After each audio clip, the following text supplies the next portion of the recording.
Well, Daniel's actually a really fine person, really great athlete, and very clean. But in the world of pro wrestling, there has been a lot of stuff that is not kosher.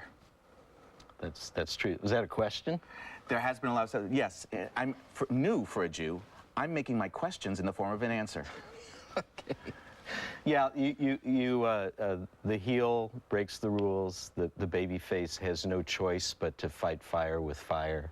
And that's the fun. You know, we get to project this fantasy where all social differences are resolved through physical aggression.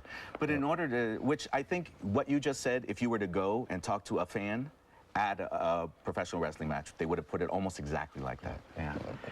Now, but I was also talking about in terms of that image, because Vince McMahon really great at making the image, and he puffed and puffed. People were puffing themselves up, and they were using steroids. Yes. And this had an enormous, even before it became like a big deal in football, as far as I know, it had took an enormous toll among pro wrestlers. Did yes, it not? I did a very cursory study and found that at least 93 wrestlers have died between 1985 and the present from cocaine, steroids, in-ring injuries, or something related to the wrestling lifestyle. Totally flies under the radar. If, you know, when Ken Caminiti, the baseball player, died, headlines all over the place. And there are going to be more, because I think, you know, one writer said that wrestlers are sort of like canaries in the coal mine.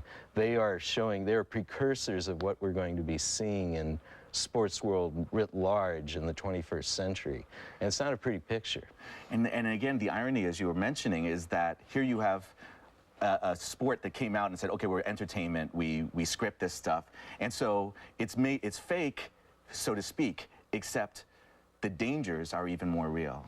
Yeah, and I think that gets to one of the sort of contradictions of camp, I guess you'd say. Yeah. Because in the old days, these guys they took themselves really seriously, but they also knew how to take care of each other and to use the mind game of wrestling.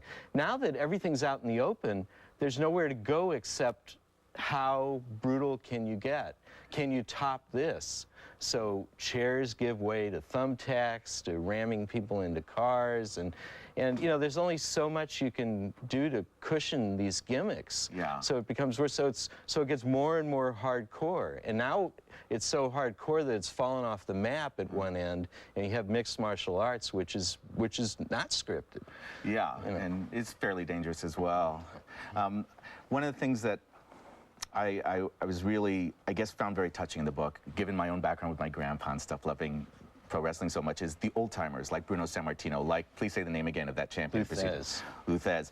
Talking about the old days, you have these wrestlers doing this thing that derived from the traveling carnivals, and they're talking about how it changed from being this art to being something that was different. Right. And I know, and then, which brings me also just to the, as you described, I don't remember exactly what happened, but at the funeral a few years ago of your uncle.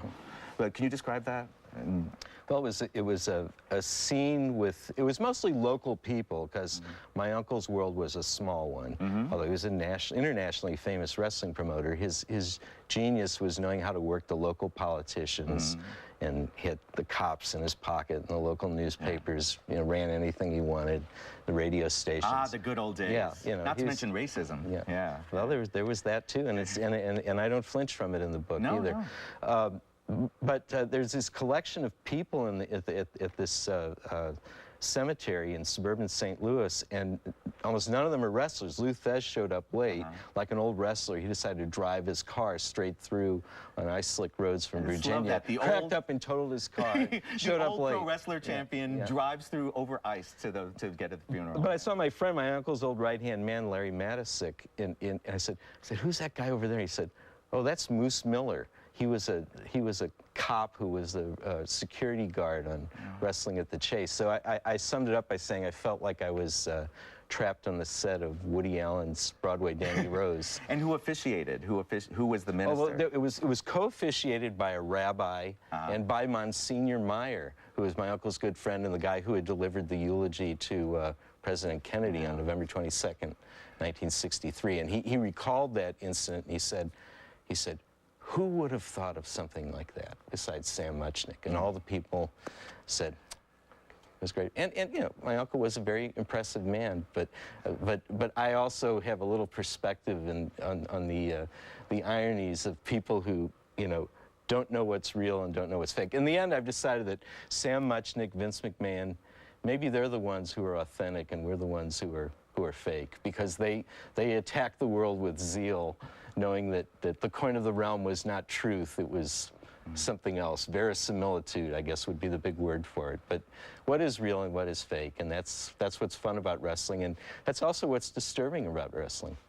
Well, your book makes a beautiful case for wrestling, both as just an object of interest, as a subject of great interest and intrigue, but also as a metaphor for many things. From Muchnick, from Kennedy to Muchnick to McMahon, and onward. Thank you so much for bringing the world of wrestling to readers. It's a real pleasure to meet you. It's my pleasure. Want to learn more about tonight's guest? Have an idea for an upcoming show? Log on to kqed.org/Josh. Hello, Josh's guest tonight is Irvin Muchnick. Excuse me, Lynn, I'm sorry. Okay, Muchnick, you think you're so great, because you came out with a book and everyone loves it, called Wrestling Babylon, and I'm just the pretty boy TV show host, right? Well, I'm gunning for you, Muchnick. Today, on the couch, steel cage, Kornbluth, Muchnick. Let's get it on!